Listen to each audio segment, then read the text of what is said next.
Mama, ako na lang. Hirap na ako, Mama. Ayoko pa mamatay. Sandali! Huwag kang alis! Huwag kang alis! Alis! Dali! Huwag kang alis! Huwag kang alis! Hindi ako makakaalis!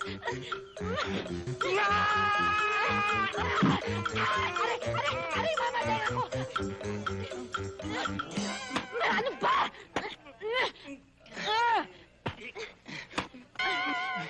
Sige! Akyat! Akyat! Ay, salamat! Ay, salamat! Sige! Huwag mo kawakan dyan! Akyat!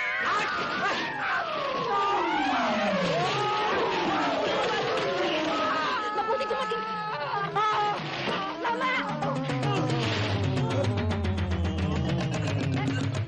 Thank you! Aray!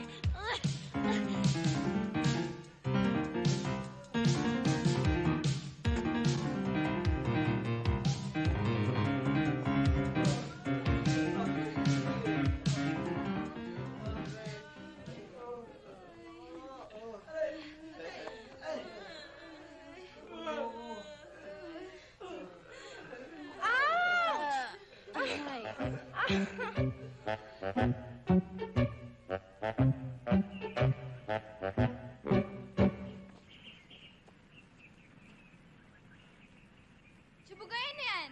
Halika sa loob. Ikikwento ko sa'yo. Isipin mo ha, ang dami-dami nakuha ang kayamanan ng tsubugoy mo habang namamasalang at nagpapahinga dyan sa may baba. Talaga? Patingin naman, Chong! Oo. Tinan mo, tinan mo. Wow! Oh. Wow! Ang dami-dami naman ito. Ano kaya maganda dito? Ito! Chong, akin na lang tong bag. Sige na naman, oh. Siguro bagay sa... Hindi pa babagay sa iyo yan kasi hindi ka pa dalaga eh. dalaga na naman ako eh. Tingnan mo. Di ba? O sige, sige, Ayan, sige, oh, sige, yay! sige, sa'yo na yan. May bago na akong bag. Yay! Maganda. Ito pa maganda. Yay!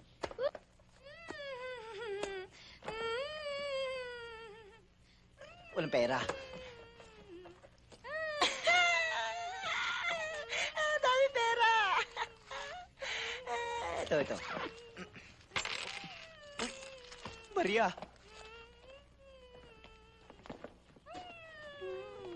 Bugoy! Ikaw na muna bahala dito ah. Lulus lang ako Maynila. Ano yan? Ay, napulot ko lang dyan sa tabi-tabi habang ako'y namamasyal. Saan galing? Sabi ko naman nga sa'yo, napulot ko lang dyan sa tabi. Yung totoo! Tate, may aksidente na naman. Ikaw talaga! Wala ka konsensya, no? Na-aksidente ng mga tao na nakawa pa! Magkano yan? 400. Hadi tayo! Clark? Wag mo nang ulitin yun, ha? Nakakaya! Tatakbo pa naman akong mayor sa lugar natin. Mayor? Mayor, yung pera ko, ibalik mo!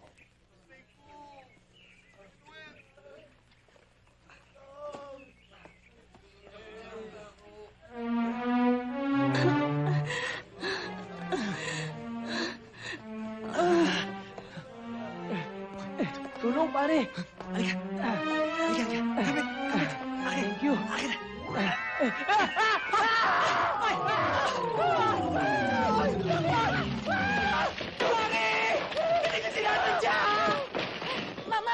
Mama, ako na lang. Hirap na ako, Mama. Ayoko pa mamatay. Sandali! Huwag kang alis! Huwag kang alis! Alis! Dali! Huwag kang alis! Huwag kang alis! Hindi ako makakaalis. Mama. Taas mo ako. Aray, mamatay ako. Ano ba?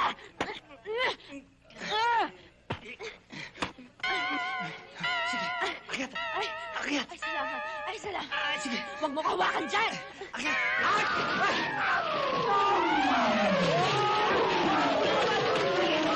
Mabuti dumating. Mama!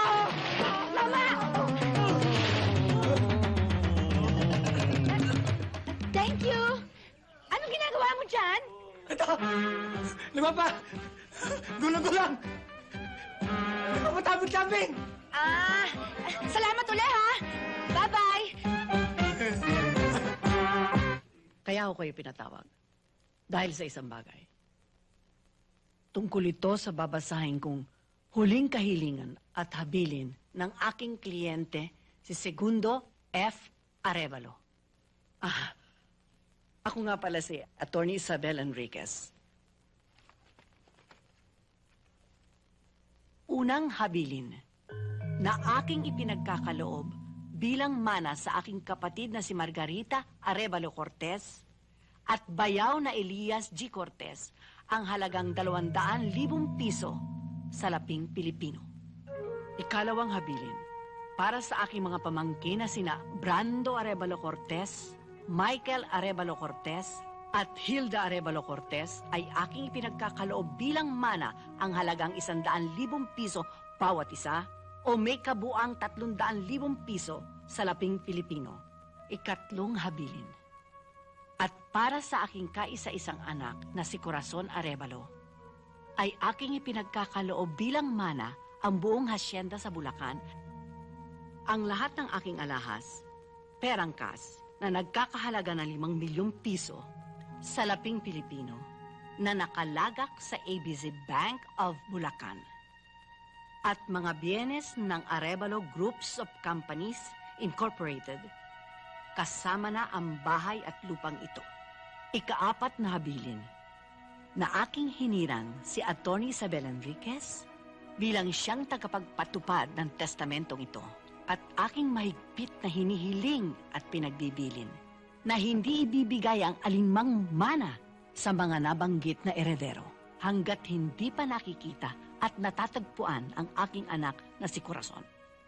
Binibigyan ko rin ng karapatan si Attorney Isabel Enriquez na siyang gumawa ng lahat ng legal na hakbang para sa paghahanap sa aking nabanggit na anak. Sa pamamagitan ng testamentong ito, ay inaamin ko ang aking pagkakamali na inabandon ako ang aking anak na si Corazon at ang kanyang ina si Belen Campos.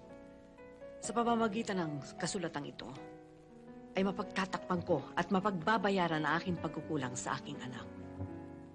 Hello, Roberto. Anong problema? Ganun ba? O, sige. Hindi naman siguro kailangan maraming pera dyan. Para sa'yo, kahit na libre, pwede na. Sa iba na lang ako babawi. O ngayon din, alis na ako. Papunta ako dyan. Siguro mamayang gabi, andyan na ako. Okay, sige. Clark, sandali lang. Ano ho yun, sir?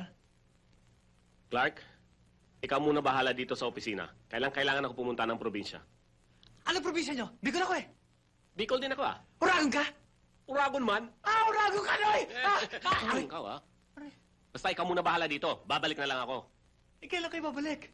Nagtanong ka pa. Basta babalik na lang ako na parang magnanakaw sa gabi na hindi mo alam. Magnanakaw pala kayo eh. Ninakaw nyo lahat, no? Sus talaga to. Kasabihan lang yon. I will come like a thief in the night. Naintindihan mo? Okay. So kung may kliyenteng dumating, wala ka nang ibang gagawin kundi magtanong. Magtanong? Magtanong lang. Wala nang iba. Wala na kayo ibang gagawin? Wala na. Hindi na ako magtatanong. Sige. Yun na lang ang gagawin mo. Magtanong ka lang. At kunin mo na rin yung telephone number para makausap ko pagbalik ko. Okay?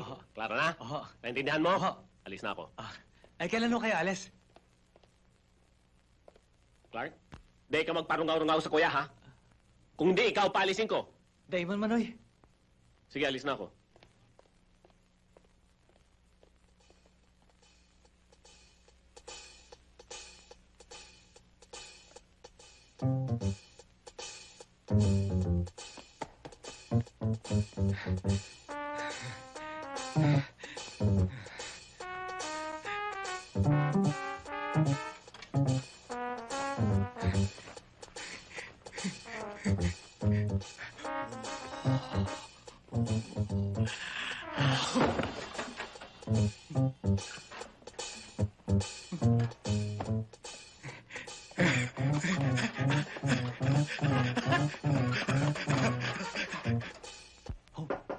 Come in. Bukas ang pinto. Good morning. Good morning. What can you do for me? Meron akong gustong ipatrabaho sa'yo. Pwede ba tayo mag-usap? Oh, sure. Doon tayo sa conference table.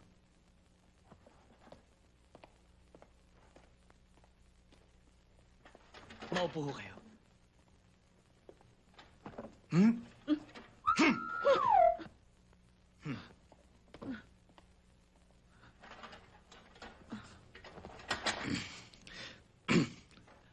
Bago tayo magsimula, nais kong ipaalam sa inyo na anumang transaksyon na mas mababa sa 1,000,000, hindi ko tinatanggap. 1.1. Sige, magkwento ka. Tungkol saan?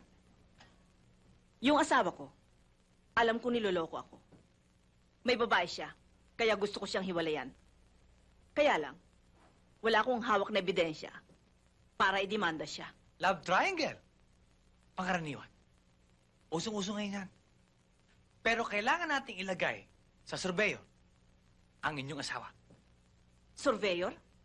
Surveyor? Ano yun? Lihim natin pasusubaybayan ang asawa mo. Baka surveillance ang ibig mong sabihin. Surveillance.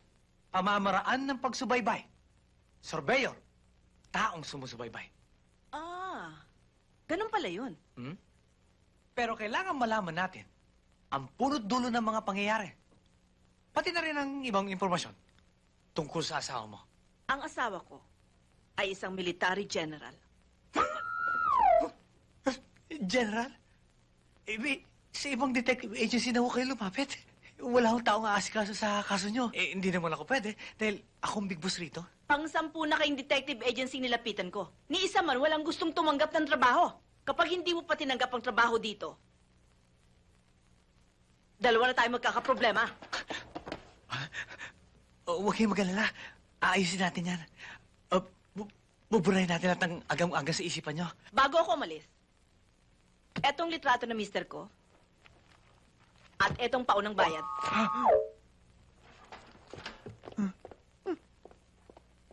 Kung minsan, ang katotohanan, mas mahiwaga kaysa sakat ng isip lamang. Kaya ako, naniniwala ako na ang isang kwento ay tiyak na magkakatotoo. Naku, siguro sa iba, no? Pero sa'yo, malabo. Dahil dito sa Pilipinas, wala namang prinsipe dito, no? Hindi naman kailangan prinsipe yung lalaking inaambisyon ko eh. Basta yun bang kaya akong ipagtanggol? Yung may pagka-knight in shining armor yung dating, ganun. Tsaka yung kaya akong buhayan, tsaka yung mga magiging anak namin, yun lang. Ang sinasabi niya, yung mala, Don Quixote ang dating. Hindi, tanda-tanda na nun. Puro ito imposible. Dapat lang, no? Mas masarap nga magmahal yung may mga edad ni. Ako, yun ang hinahanap ko. Kasi, biruin nyo, di ba may edad na sila? So, yung yaman nila, madali na mapupunta sa akin. At madali ko na rin mauubos. Tingnan Ay, mo. nako. Pwede ba matulog na tayo at baka mahawak sa mga pantapantasya nyo? Sige, mauna na kayo. Mag-i-imagine pa ako dito ng ilang Ay, nako, minuto. maka-imagine ka sana ng mga nakakatakot. Ito naman. Oo nga. Sige. Ay, nako. Kailan kaya siya darating sa buhay ko?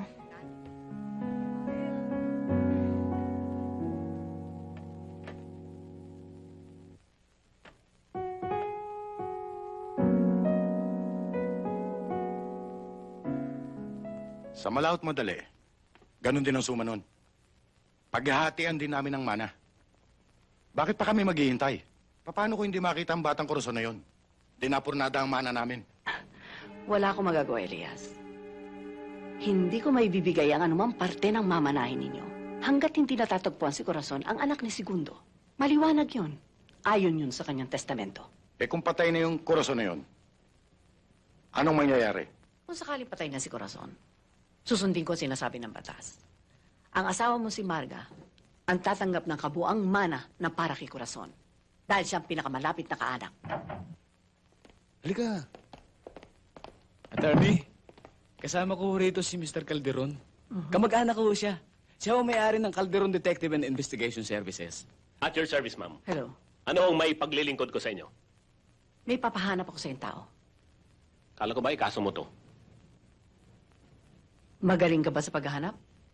Aba, yung kumpanya ko, ang pinakamagaling maghanap ng taong nawawala at pinakamagaling na magtago ng taong pinaghahanap. Sino ang hahanapin ko? Eto ang retrato niya.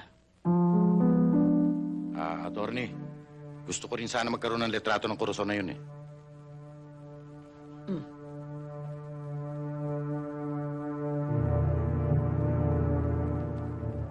Meron akong naisip para maayos na itong hinaharap natin problema.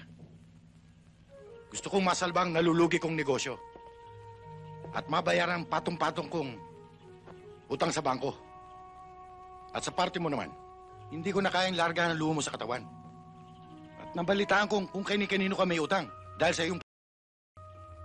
Kung mapapasatin ang mana na ibinigay ni Segundo doon sa korang nabanggit sa testamento, burado lahat ng problema natin. Pa, hindi naman siguro papayag ang Cora na yun na basta na lamang ibibigay sa atin ang kanyang mamanahin.